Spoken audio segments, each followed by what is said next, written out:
વડોદરા જિલ્લાના સાવલી તાલુકાના એક અરજદાર દ્વારા રેશન કાર્ડમાં ગેરરીતિ થતાના આક્ષેપ કરતા વિવિધ બેનરો સાથે સેવા સદન ખાતે પહોંચી આ મામલે રજૂઆત કરાઈ હતી. સાવલી પાસેના વાંકાનેરના અરજદારે મામલતદારને સરકારી યોજનાઓના લાભ માટે ગેરકાયદે એક જ ઘરમાં બી રેશન કાર્ડ બનાવ્યાના આક્ષેપ સાથે ગત 30 એપ્રિલ 2026ના રોજ તપાસ કાર્યવાહી માટે રજૂઆત કરી હતી. બાબતે આજરોજ અરજદાર સાવલી મામલતદાર કચેરીની નબળી તપાસ સહિતના આક્ષેપ કરતા બેનરો સાથે સાવલી તાલુકા સેવા સદન સ્થિત મામલતદાર કચેરીએ પહોંચી જલ્દી કાર્યવાહીની માંગ કરી હતી. સાવલી તાલુકાના વાંકાનેર ગામની અંદર એક ઘરમાં બે રેશન કાર્ડનું બહુ મોટું કૌભાંડ ચાલી રહ્યું છે.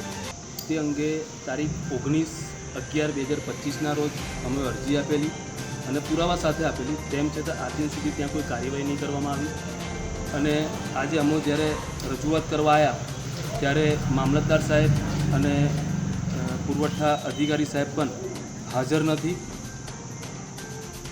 અને આપણા ધારાસભ્ય કેતનભાઈ ઇનામદારે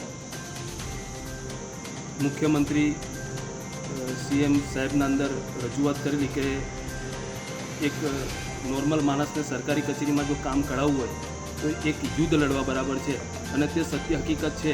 તે મેં આજે 5 મહિનાથી દેખી બી લીધું છે. એટલે મારી એક માંગણી છે કે આની ઉપર કાયદેસરની કાર્યવાહી કરવામાં આવે કે પછી કોઈ અધિકારી હોય કે પછી તેઓને કોણ સપોર્ટ કરી રહ્યો છે તે અંગે સ્પષ્ટ રીતે તપાસ કરવામાં આવે એવી મારી માંગ છે. શું નામ તમારું? દિવાન સલીમ સિકંદર સર. ઇકબાલ લુહાર સાથે CN24 ન્યૂઝ સાવલી. હવે જુઓ દેશ દુનિયાની તમામ ખબરો તમારી આંગળીના ટેરવે. ઉઠાવો મોબાઈલ અને Google Play Store પરથી ડાઉનલોડ કરો અમારી CN24 ન્યૂઝ મોબાઈલ એપ.